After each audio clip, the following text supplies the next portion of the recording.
ओम नमः शिवाय। ओम शांति कहो, राम राम कहो, राधे कृष्ण कहो।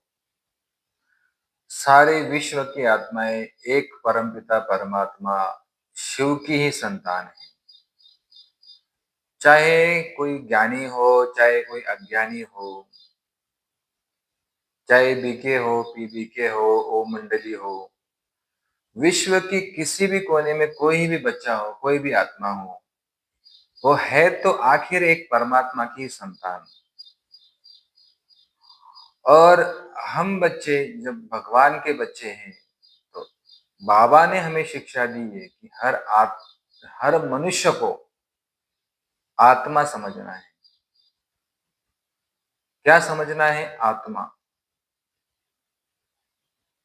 किसी भी व्यक्ति विशेष को उसके भाव, स्वभाव, संस्कार को नहीं देखना है, आत्मा ही देखना है। बाबा ने कहा जैसी दृष्टि वैसी सृष्टि। तो मोस्टली बाबा के जो बच्चे हैं वो दुनिया की जो भी आत्माएं हैं उनको अपवित्र समझते हैं। तो आप जरा सोचिए, आपने मन से उनको क्या कहा? अपवित्र हो। बाबा ने कहा तुम बच्चे क्या हो? बाप स्वयं भगवान पतित से पावन है।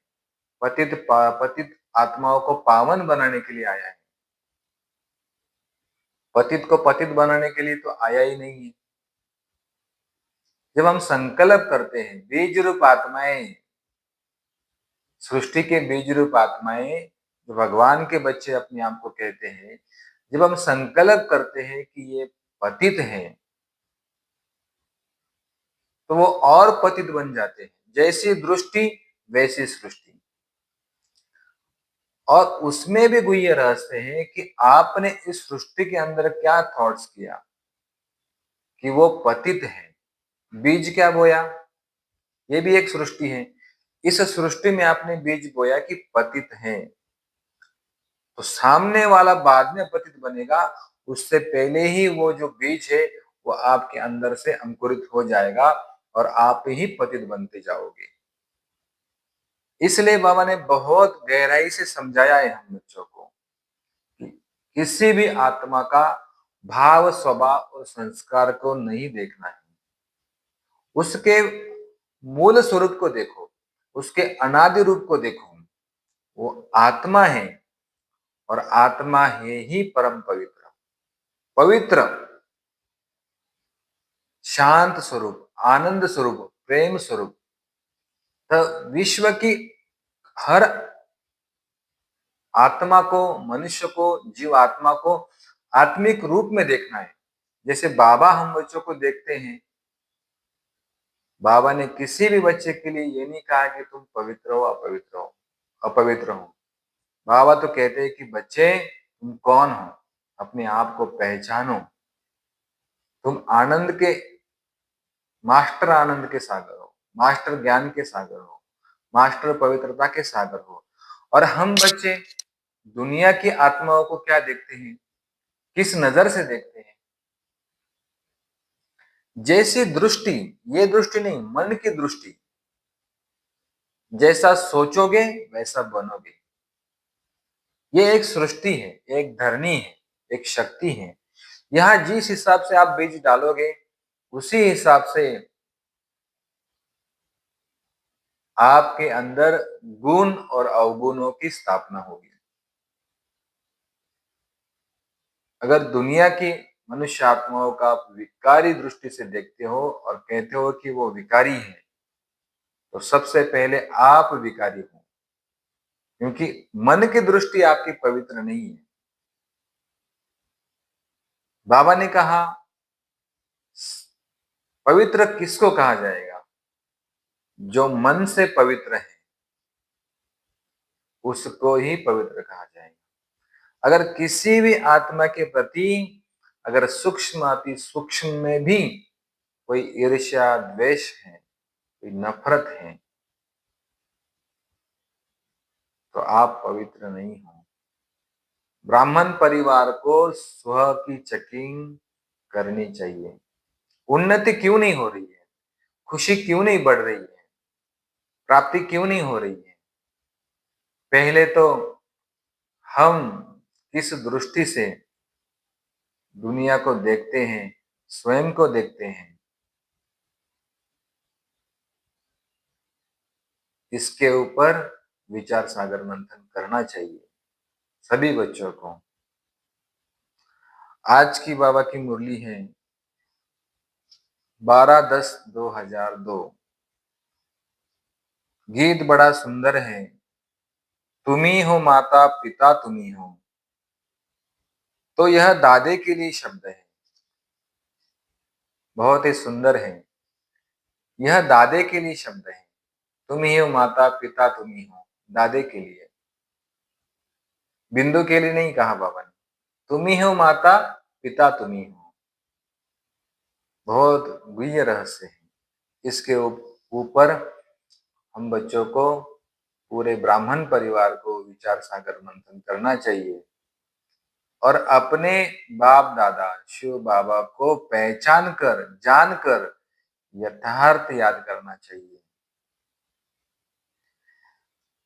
तुम ही हो माता पिता तुम ही हो, तो यह दादे के लिए शब्द है, तो उनका परिचय देना पड़े। किसका परिचय देना पड़े? दादे का परिचय देना पड़े, चाहे सम्मुख हो, चाहे चित्र द्वारा, चाहे प्रोजेक्टर द्वारा। दादे का परिचय देना बहुत जरूरी है। देखो क्यों जरूरी है दादे का परिचय देना? क्योंकि एक दादे ही ऐसा है, दादा ही ऐसा है कि जो इस मनुष्य सृष्टि का बीज है और उस बीज से ही पूरा ये मनुष्य सृष्टि का झाड़ निकला है। उस आदि पुरुष को जाने बिगर, उस आदि देव को जाने बिगर किसी को भी मुक्ति, जीवन मुक्ति नहीं मिलने वाली। और बाबा कहते हैं तुम बच्चों को वर्षा तो दादे का ही मिलता है। ये नहीं कहा कि शिव का वर्षा मिलता है, शिव तो है ही निराकार, हम भी निराकार हैं। निराकार निराकार को कैसे वर्षा दे सकता है? जो साकार निराकार का मेल है, जो बीज है सृष्टि का, जो पहले पहले जीवन मुक्त बना, जो पहले पहले मुक्त बना, और वर्षा भी क्या है? जीवन मुक्ति का। कौन सा वर्षा है? कोई स्थूल प्रॉपर्टी का वर्षा है? नहीं, वर्षा है सुख का, वर्षा है शांति का। इसलिए बाबा ने बोला कि पहले पहले दादा का परिचय देना पड़े। अब तुम्हारी बुद्धि में पहले पहले कौन आया? जरा सोचिए। जब हम बच्चों ने 7 डेज कोर्स किया तो पहले पहले हमारे बुद्धि में कौन आया? निराकार बिंदु आया या साकार आया? किसकी कहानी हमें सुनाई? इसके ऊपर भी बच्चों को विचार सागर मंथन करना चाहिए। भल प्रोजेक्टर द्वारा समझाओ, वह भी नंबरवार चित्र दिखाना है। पहले पहले परमपिता परमात्मा की समझानी देनी है। अच्छा, परमपिता परमात्मा से तुम्हारा क्या संबंध है? क्या संबंध है? क्या संबंध है? परमात्मा, हम आत्मा, वो भी बिंदु, हम भी बिंदु, भाई भाई हुए। लेकिन बाबा कहते हैं कि जब मैं साकार में आता हूं, माता पिता तुम बच्चे, इसलिए कहा कि तुम ही हो माता पिता तुम ही हो। ये बाबा ने कहा, ये ब्रह्मा तो दाढ़ी मूछ वाला है, लेकिन ये असल में जगदम्बा है, ये माता है। और जब शिव पिता प्रवेश करते हैं तो मात पिता, त्वमेव माता च पिता त्वमेव, एक का ही गायन है। और परम पिता परमात्मा से तुम्हारा क्या संबंध है? जब साकार में आते हैं तो हमारे माता पिता है और बाप दादा है। जब हम परम धाम में हैं तो क्या पता कि हम भाई भाई हैं। परम धाम में कुछ पता होता ही नहीं है। वहां तो शांति ही शांति है। वहां ज्ञान की तो कोई बात ही नहीं है और वहां अशांति की भी कोई बात नहीं है। वहां पहचान भी नहीं है तो ज्ञान भी नहीं है। तो ज्ञान तो साकार में आने से ही पता चलता है कि ये माता पिता है। और कैसे पता चलता है? बाबा कहते हैं कि जब ज्ञान सुनाते हैं। कैसे पता चलता है? कि बाबा जब आकर के जब ज्ञान सुनाते हैं तो हम बच्चों को पता चलता है कि कितना वंडरफुल ज्ञान है। ऐसा ज्ञान तो कोई दे ही नहीं सकता। हाँ, ये वाकई में भगवान है। तो निश्चय है। बाबा कहते निश्चय है, खुशी है। हमें पढ़ाने वाला कौन है?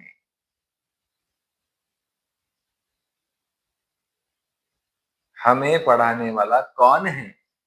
हमें पढ़ाने वाला डायरेक्ट भगवान है। हम डायरेक्ट भगवान के बच्चे हैं। क्या इस खुशी में रहते हो? अपने आप को चेक करना चाहिए। या अभी भी बाबा को ढूंढ रहे हो? तो बड़ी वंडरफुल मुरली है बाबा की। तो बाबा ने कहा पहले पहले दादे का परिचय देना चाहिए।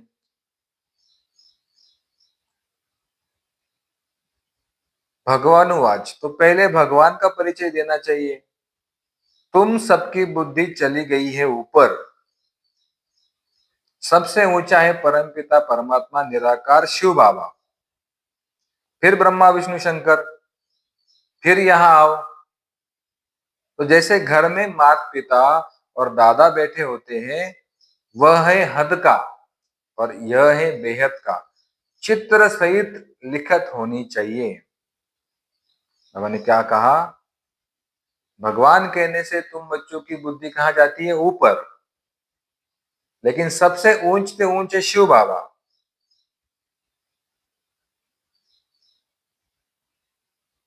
लौकिक में जैसे बाबा कहते माता पिता और दादा होता है, और यह है बेहद का, माता पिता और दादा। दादा माना सबसे जो बड़ा होता है। बाबा ने कहा यह तो सबसे बड़ा है। ये माता भी है तो पिता भी है। शिव बाबा, शिव आए ना, उनमें पिता आए। धरती है, धरनी है। चाहे स्त्री चोला हो चाहे पुरुष चोला हो, है तो धरनी, है तो सृष्टि ही। तो माता भी है।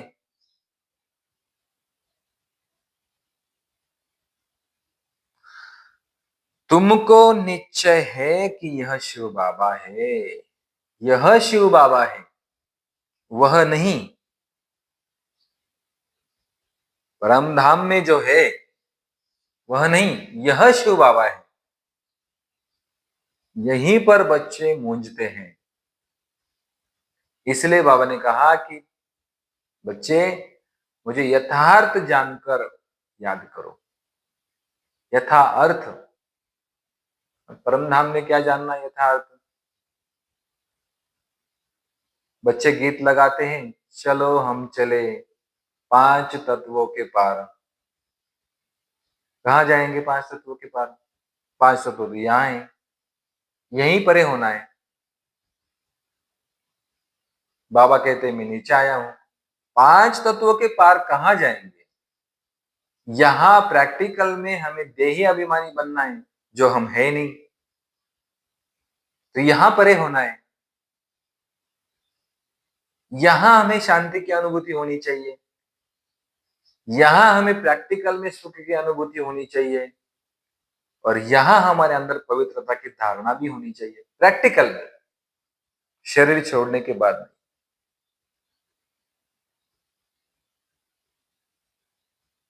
शरीर छूटा, किसने देखा किसने पाया? कैसे पता चला आपको भगवान मिला है?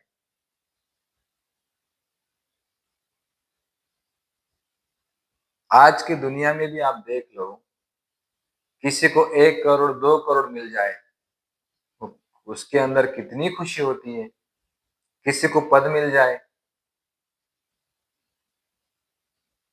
कोई गरीब घर का मुख्यमंत्री बन जाए, उसको कितना नशा रहता है।